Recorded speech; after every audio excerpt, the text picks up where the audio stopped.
Kevin Hollingray.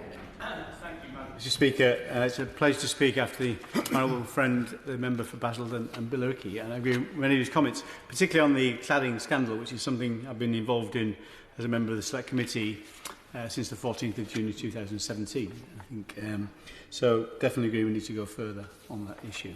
But very much welcome the budget, as he did, but not just what was in the budget. I welcome the optimism of the way this was presented. And I've got to say, I quite welcome the way it was contrasted with the pessimism of the opposition parties. We're a party that believes in the future of this country and the individuals within it, that we can make a genuine difference to our lives. And we've got to bear in mind, this is set against the backdrop of only what was 18 months ago, the sharpest reduction, contraction in the size of this economy in any of our lifetimes. And that, as a consequence of the government's interventions, is now followed by the fastest growth in the economy we've seen in our lifetimes, and certainly which has pushed us back on a par with other countries that people were saying were doing better than us through this crisis, such as Germany. And certainly the effects on GDP and unemployment have been far better for us in terms of outcomes than many people predicted. I think we've got to put this in the context, of course. This huge economic fallout from COVID was actually came on the back of something obviously totally unexpected, but we were ready to deal with the economic fallout from leaving the European Union. Whatever you think about that, I was somebody who voted to remain, but nevertheless never argued we couldn't succeed outside the European Union in terms of our economy. But nevertheless, there were going to be some short-term challenges, as we have seen to some extent. But I think, quite rightly, what the government has seen is a moment of crisis or moments of opportunity, and that's exactly the way we should approach this. And I think the move to a higher wage, higher skilled economy is absolutely right, and something where the key to that, of course, is having control over immigration. We never could have done that within the European Union.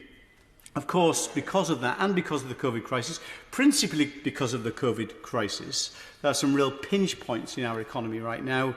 Labour shortages right across the economy. This is not just about HGV drivers. It's almost every sector you speak to is having labour difficulties, not least in Thirsk and Malton, which some of our pig supply chains have got some real problems. Our pig farmers getting the pigs off the farms into the meat processing plants because of the shortage of some of the workers that normally would get from further afield. But partially COVID, to a certain extent Brexit, but mainly COVID.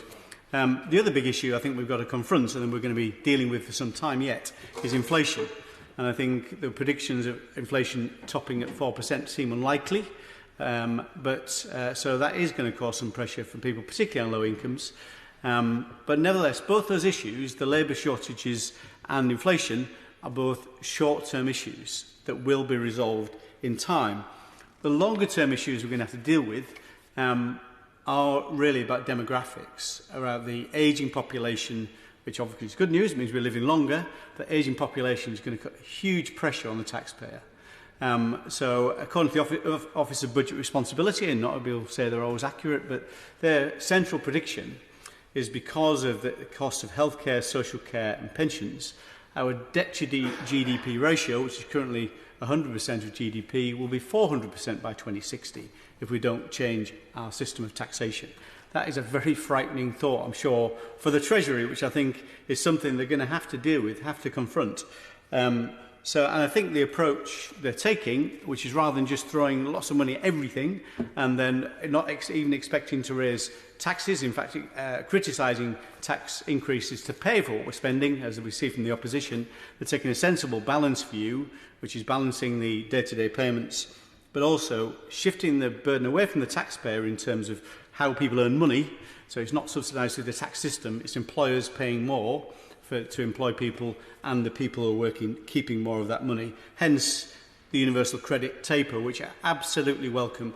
To my mind, as co-chair of the All-Party Group on Poverty, it's a far better use of taxpayers' money is to make it work, have a greater incentive of work rather than simply paying those people through other taxpayers contributing to their income. Absolutely the right way forward. So as well as making work pay, the other critical part of this, if we're going to try and head off that 400% of GDP, we've got to get the economy growing. And to do that, we've got to make business pay. That's been my life in terms of starting up business. For me, there are so many benefits to this, not least the opportunities given to business people, but the fantastic effect that has on the consumer. The best way to drive down prices for consumers and drive up service for consumers is having more competition.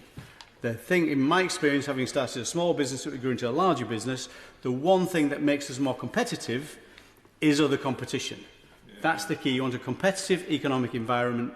That's what we've got to try and engender. So some of the things that have been people talking about in terms of cutting regulation, making it simpler to establish a business, all those things I support as long as we put sensible protections in place. The number one thing we can do to engender a positive business environment is to have a fair and level playing field, because that encourages more entrants, it encourages people of all kinds of different business models to start up and to scale up. So as well as that, businesses want that fair and level playing field, and they want simple and stable taxation. Really welcome what the Chancellor did today on alcohol duties. I would like to see a simpler, more stable taxation system of alcohol duties. Absolutely right. Massive simplification. I would like to see that same principle applied to one of the biggest barriers to that competitive environment, the fair and level playing field we have in our business world today, which is business rates. I think it creates massive distortions between physical retailers, online retailers. That's deeply unhelpful. I see, obviously, the government's done much on this. I think put about £11.6 billion into easing the burden on lots of business sectors, but that does still create winners and losers. Whenever you put reliefs in place, there are still people that fall either side of those reliefs, much as I welcome it. I know it's only short-term measures. We do need to see longer-term reform. I think many people have said this in the debate today. There seems to be a debate between online sales tax, which is the government seems to be heading down that road potentially. The opposition is saying the digital services tax, increase that by sixfold. I think that's a bonkers idea, I've got to say. It only hits very few retailers, not even retailers, it hits marketplaces only. And what Amazon did when that levy was put in place, it added it straight to the cost of the goods. It would go straight to the cost of consumers. It's absolutely wrong to do that in that way. But at least I welcome the efforts of trying to solve the problem. I believe we should scrap business rates completely. It's a completely archaic system. I absolutely believe that, what the Labour Party have said. For me, we've already got an online sales tax. It's called VAT. It's a simple, not an easy solution, but a simple solution would be to add the 25 billion cost to VAT, at the same time lowering the threshold of VAT registers. Well, I'm happy to have the debate, rather than, perhaps you should think about what I'm saying, rather than simply ruling out of hand. But that would create that fair and level playing field, raise the same amount. It would mean online retailers trading exactly the way physical retailers do.